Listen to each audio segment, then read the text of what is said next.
as far as your connection to a marketing and branding topic, it's a stretch, but we'll allow it. It's allowed because I agree with you. You know, I came up with that like 5 minutes before we got on. boy, it didn't show. That's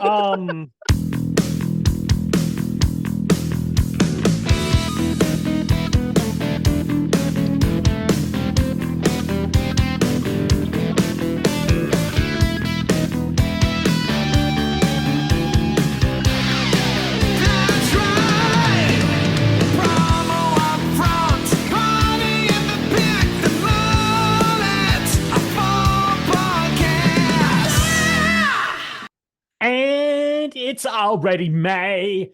That's how we're going to start off episode number 201 of the Promo UPFront podcast. I'm one of your hosts, Bill Petrie. With me, as always, let's call him the rear admiral of the rebrand himself, the one and only Kirby. Hasseman. Kirby, how the hell are you? I feel like I haven't, even though I talk to you every week, I feel like it's been almost exactly 2 weeks since you and I have spoken. It feels right. It's an incredible simulation. How the hell are you, pal? I am doing well. I'm doing well. I've been on the road quite a bit here recently, and it is, we talk about that a lot. I love to travel, but it is funny how welcoming it is when I get back. Just got back from the OPA event. We could talk about that here in a minute, but it was like, oh man, last night I got back and I really had a good night's sleep and I feel refreshed. So yeah, I'm doing well, buddy. How about you?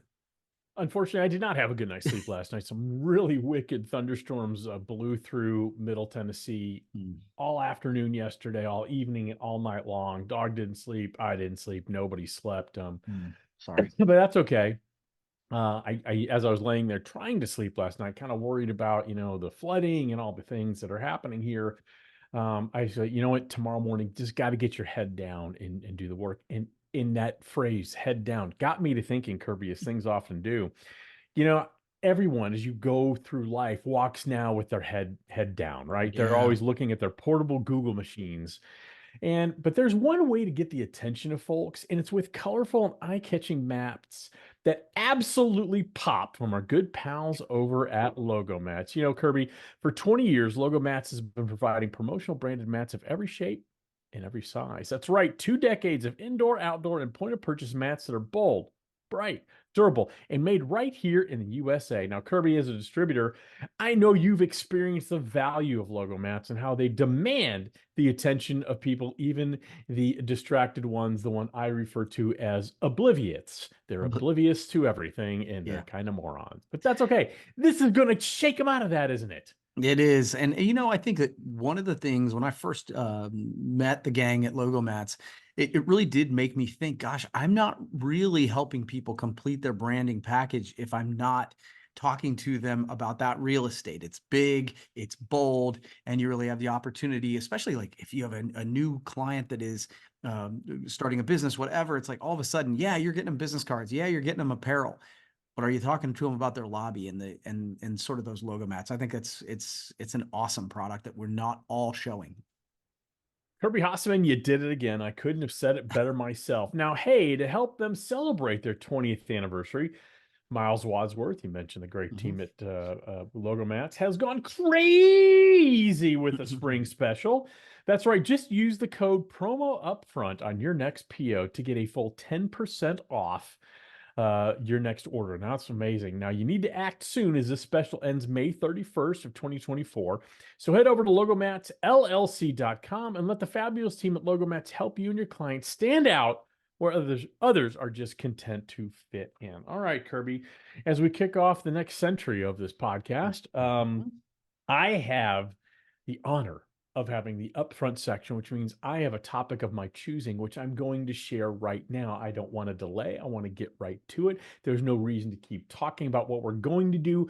Sometimes you just got to do it. And that's what I'm about to do right now. I'm about to, right now, in this very moment, as we sit here looking at each other lovingly on the screen, we are 100% going to talk about the topic of my choosing, which I pre-selected yesterday. And I'm going to go ahead and reveal that topic right now. All right, Kirby, while you were at golf outing last week, ASI and Printing United Alliance, Yeah. United Yes. That's right. ASI acquired the promo-focused events and media portfolio from the Printing United Alliance. Now, for those of you who may not be familiar with what that is, the Printing United Alliance is a nonprofit, member-based printing and graphic arts association based in North America. Think PPAI, but really focused on the print industry. Now, they do own some other things you probably are familiar with. The power meetings and the print and promo marketing brand. And that's really what ASI is acquiring, the power meetings and the print and promo marketing brand. Now, they've also formed a new long-term strategic partnership with the not-for-profit as well. Now, Tim Andrews, who's the president and CEO of ASI, and Dave Leskuski, who's the president of Printing Alliance, have shared that they feel this tightens the already interconnected bonds between the print and promo industries. Now, Kirby, I have some thoughts on this. I may be blindsiding you with this, I don't know, but I want to get your thoughts on what this means and member benefits. What does it mean for the power meetings and facilitate? Are you surprised by this? So many questions wrapped up into one question, but it's really 3 questions. Yeah. So I did see this, and while I didn't dig deeply because I was on the road and trying to do vacation stuff, my initial reaction was that it just made sense. Like when especially from the ASI perspective, when I looked at it, I was like, oh yeah, that's perfect. I feel like ASI has, you had your EMEs, you had your power meetings, you had some of these, and then ASI had some meetings around that as well. And at the end of the day, I have said for years that everybody in today's world is a media company, and ASI already is that. I felt like this was a really interesting extension of what ASI already does. And so when I saw this, I thought, ooh, that could be very good for both organizations. So I don't know that I have extensive thoughts on it, but my initial reaction was, yeah, that they seem to align really well. Much like you, I don't have extensive thoughts on this because I don't know exactly how it's going to play out. Sure. Obviously, the power meetings are very, very similar to facilitate, and that's not to say, hey, it's a wash, rinse, repeat type of event. Each of them have subtle differences, but they are very similar. What I understand is they meaning ASI, since they are now going to own power meetings and the print and promo marketing brand, they're keeping them separate. So it's going to be under the ASI umbrella, but they're going to keep them separate. I think it will be very interesting to watch how long that is. You know, I've, as you know, and maybe some of our listeners know, I have a background in working in companies where I've been on the acquisitions and integrations team.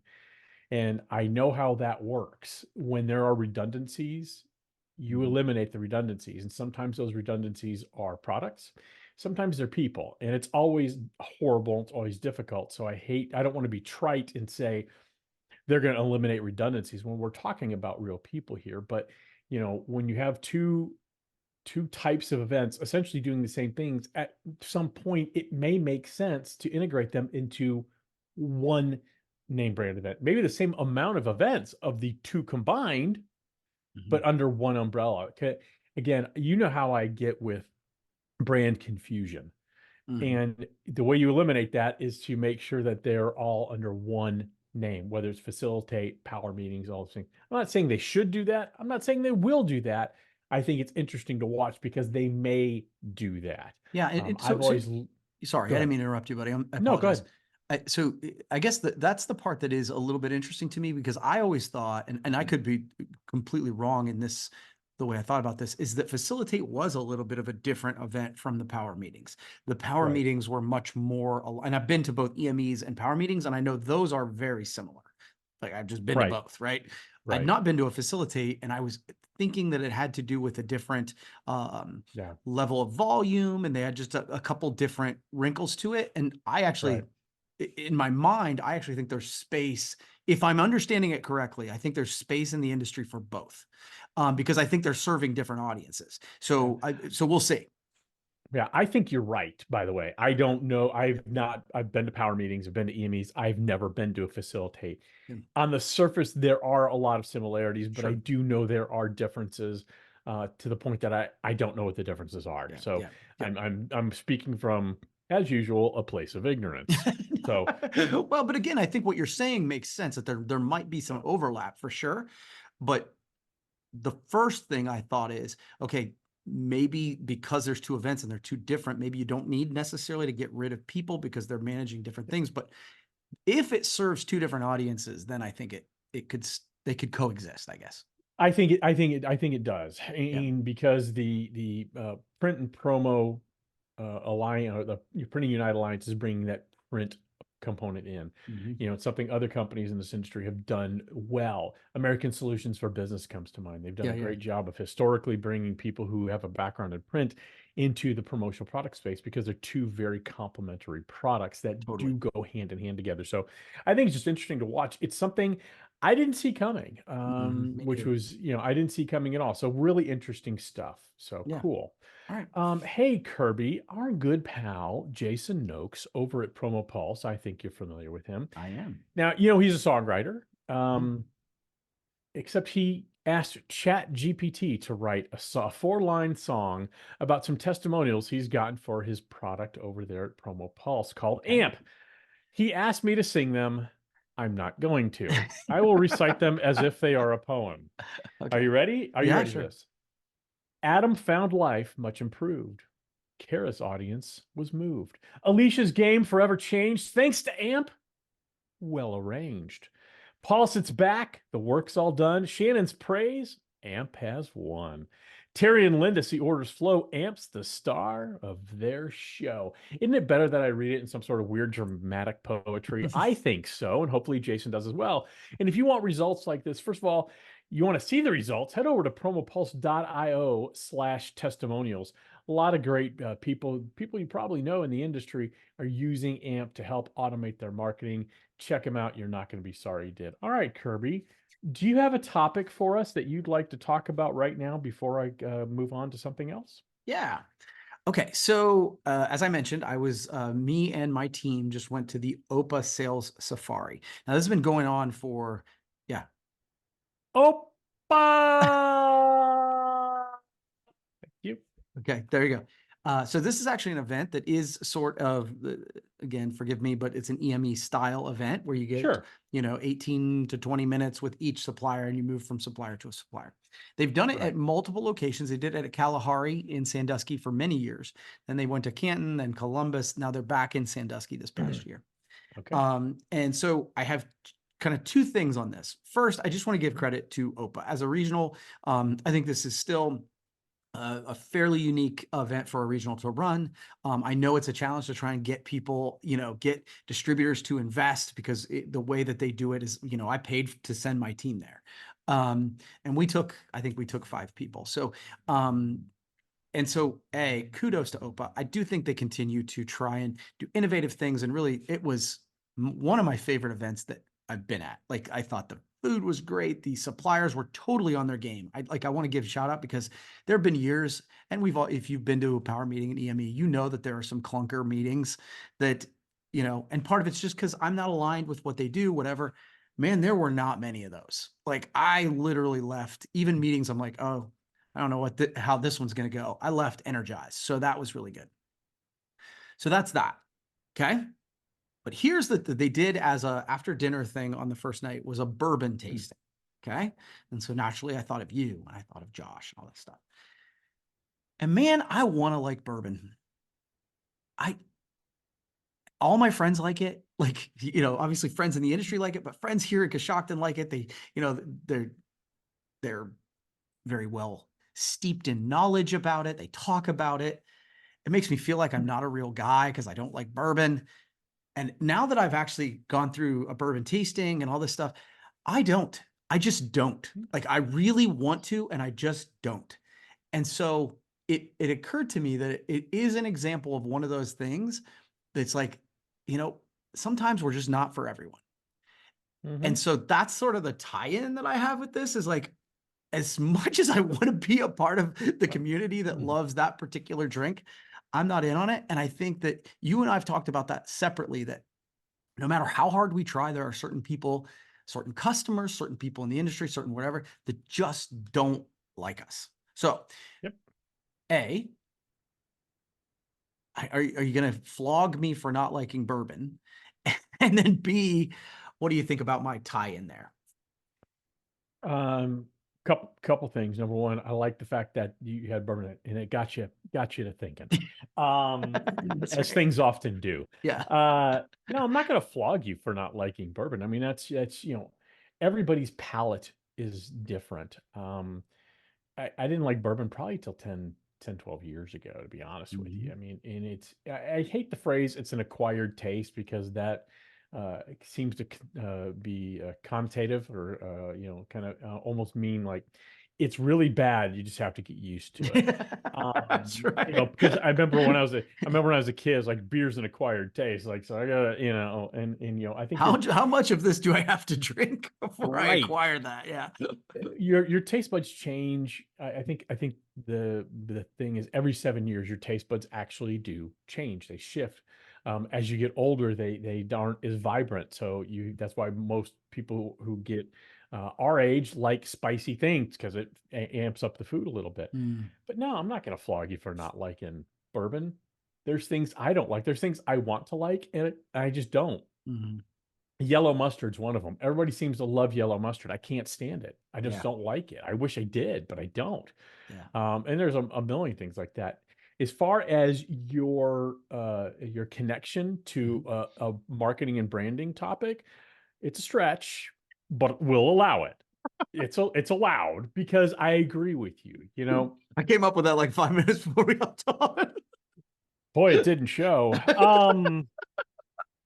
I'm kidding. No, I think your tie-in works very, very well, because you're right. You are a very likable human being, as we've talked about on a podcast. Everybody needs a Kirby. It's a joyful name. It's a likable name. You're a very joyful, likable human being.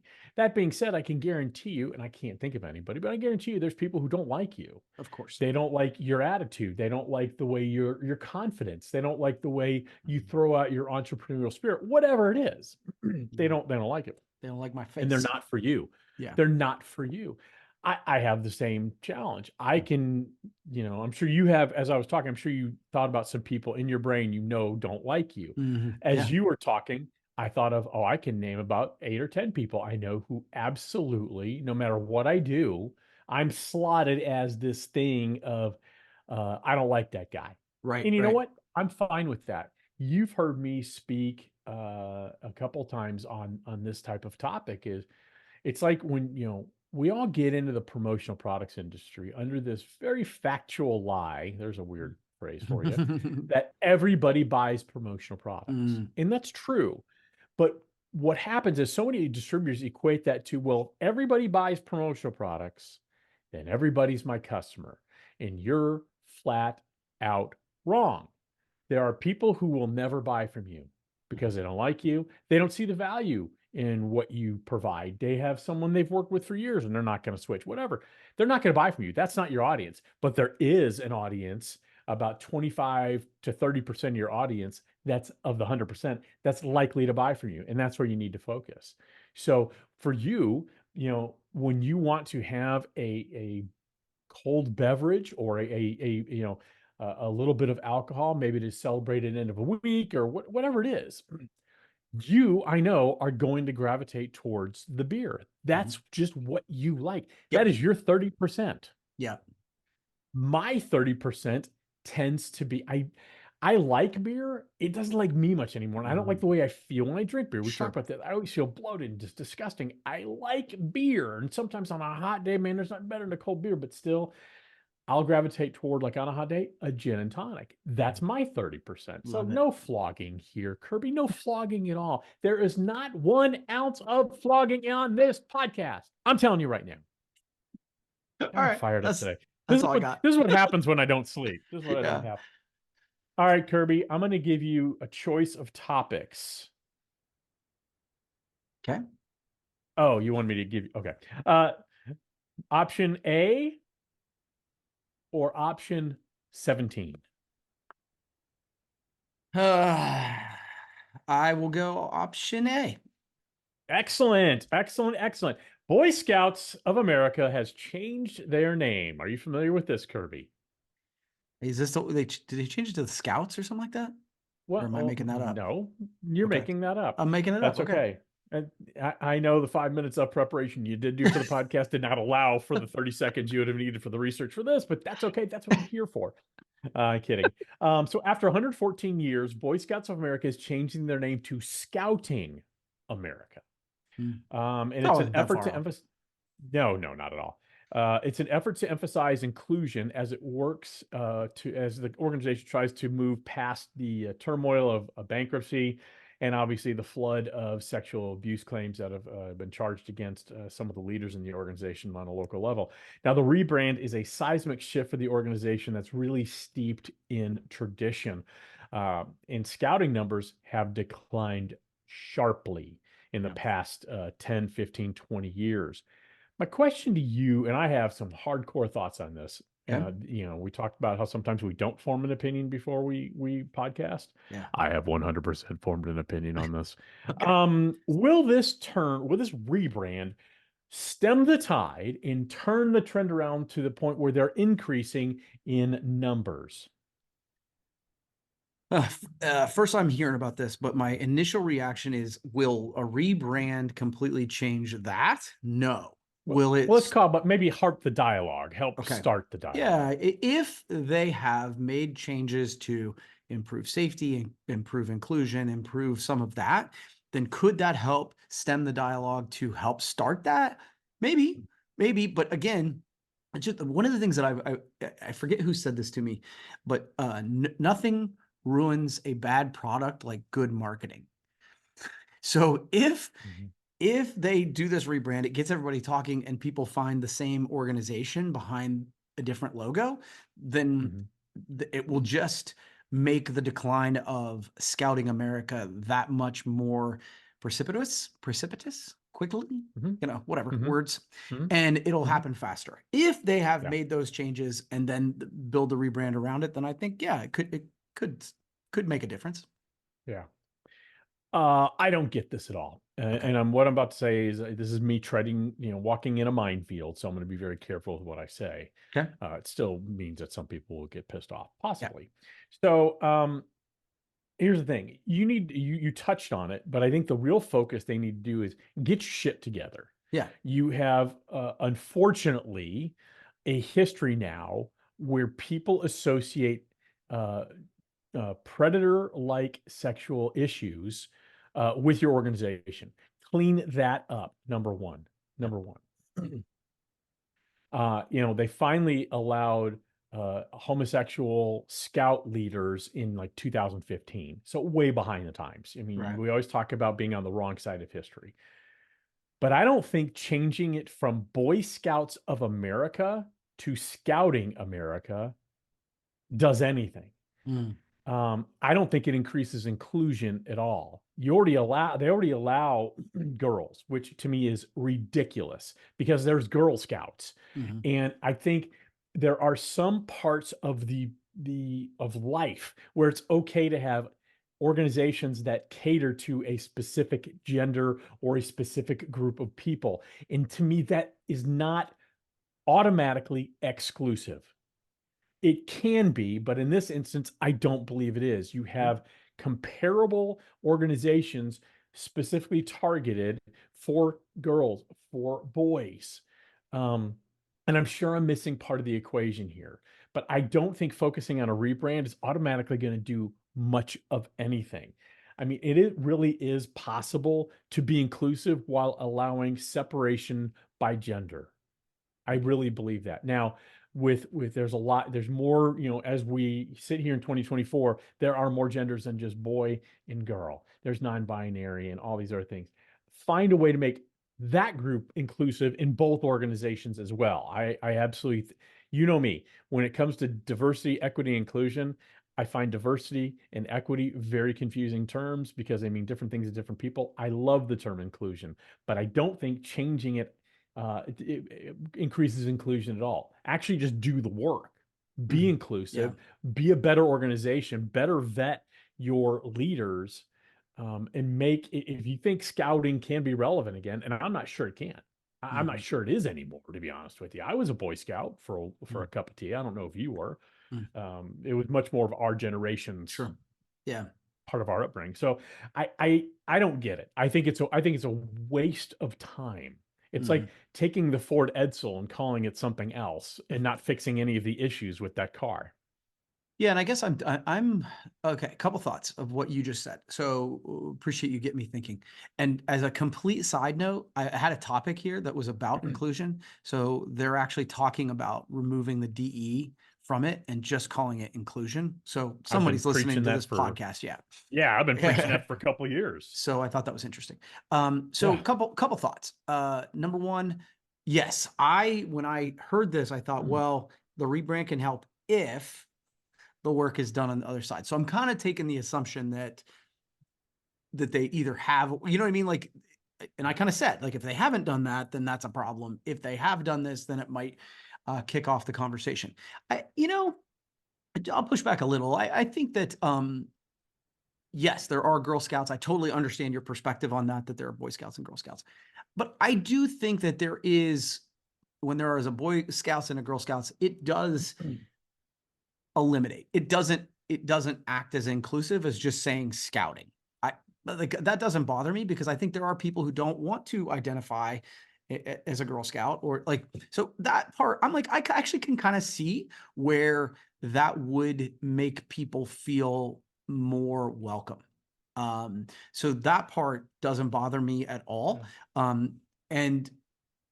again, I guess back to the point is if they haven't fixed the parts in the Edsel that you referenced, right? If they haven't fixed that, then it's all for naught because gosh, I don't want to get kids in there if they're in any kind of harm's way. Right. Now, obviously those are the exceptions that we talk about all the time. So I don't want to denigrate the organization too much, but I will say that I can see taking the boys off the name Boy Scouts. To be clear, I don't care if Boy Scouts of America or now Scouting America allows girls in. I don't care if Girl Scouts of America, I actually think it's Girl Scouts of America, allow boys in. I couldn't care less. That's not what I'm saying. My point is, I don't know if they've done the work to really fix the issues. Sure. And to me, if you're going to do a rebrand, you fix the problems first when people are watching, but they're not like, okay, you haven't made this big flowery announcement. I don't know what they've done. I don't know what work has been done. And my sense is they're going to kind of fix it as they go. And they think this rebrand is a catalyst of the change. To me, the change is the catalyst of the rebrand. That's my point. So maybe I didn't make myself clear because I'm all about inclusion. I think inclusion's, like I said, we can drift into your topic if you want, since you have the final one. Go ahead. Yeah. So they said DEI is disappearing. This is from the Washington Post. So I do think it was funny when you brought it up. I was like, oh, that's kind of interesting. The once common acronym for diversity, equity, and inclusion is increasingly being replaced in corporate lingo, even if the initiatives themselves are the same, right? And so essentially, hello inclusion. And so what I wrote down was they are listening to the podcast, whoever they is. So that is one of those takes that you had that I was like, yeah, I think that does make sense because every time I hear inclusion, I know what you mean. Yeah. It's one of those things. A couple of years ago, I wrote a blog for Promo Kitchen about the need of our industry to be more inclusive. And DEI became this catchphrase. We need more DEI, diversity, equity, and inclusion. And my argument has always been diversity means very different things to very different people. And what it ends up doing, that word ends up polarizing people a little bit. Because what's diverse to me may not be diverse to you, may not be diverse to someone who's African American or Black, or someone who's Latino, and so on and so forth. It gets very, very muddy. And so even though everybody maybe wants the same thing, it feels like everybody's against each other. So I've always hated the word diversity just because we can't really define it where everybody's happy with the definition. And it's exacerbated more by the word equity. What equity for a woman in the workplace is very different than equity for a man. Is very different for someone who is a female minority, or whatever, a marginalized minority. And so again, it gets muddy. Inclusion is very, very difficult to argue against unless you're a complete asshat. So that's why I like inclusion. It's hard to argue inclusion, like what we just talked about with the Boy Scouts. I'm all about inclusion. Sure. I could, it doesn't bother me. In fact, I applaud inclusion. I think inclusion is really where it needs to start. Once people feel included, I have a feeling that a lot of the diversity and equity issues, I wouldn't say solve themselves, but I think the obvious solutions to those challenges start presenting themselves. Well, because people are You in the know, room to have the conversation. Correct. People, as a species, we want and need to feel included. We've all been part of walked into a room where you felt excluded. And Mhm. Yeah. the example I always give 10 years ago when I was working at Guy Brown here in Nashville. It was a fully woman-owned and minority-owned company. And so the irony wasn't lost on me that I was a generic white guy running their promotional products division. And we would go to the National Minority Supplier Development Council annual meeting. And my boss said, I need you to go to the room because we would sell promotional products and print services to automotive companies. So I would go to the automotive breakout. And I remember walking in, probably got 75 people there, and I was the only Caucasian. And I was arrested. I'd never felt that way. And I thought, this must be how it must feel for someone when the roles are reversed. You walk in a room and there's no one like you. Mhm. And I will say people were lovely. People came up to me and say, "You look like you're uncomfortable," and they were so wonderful and so lovely. They were It was such inclusive. an eye open. Yes, that's exactly what I was about to say. It was such an eye opening experience for me, and I wish everybody could experience that the way I did, because I didn't I didn't turn around and walk away. I was nervous because it was I don't feel like I belong here, but they included me. Mm. Once I felt included, I felt like, okay, I have a seat at the table. I can speak candidly and in form relationships, and I still have long-term relationships from that actual meeting. So that's why I think inclusion's the way to go. And I've talked way too long about this, Kirby. I apologize. No, it's all good. That's a great story. I like that a lot.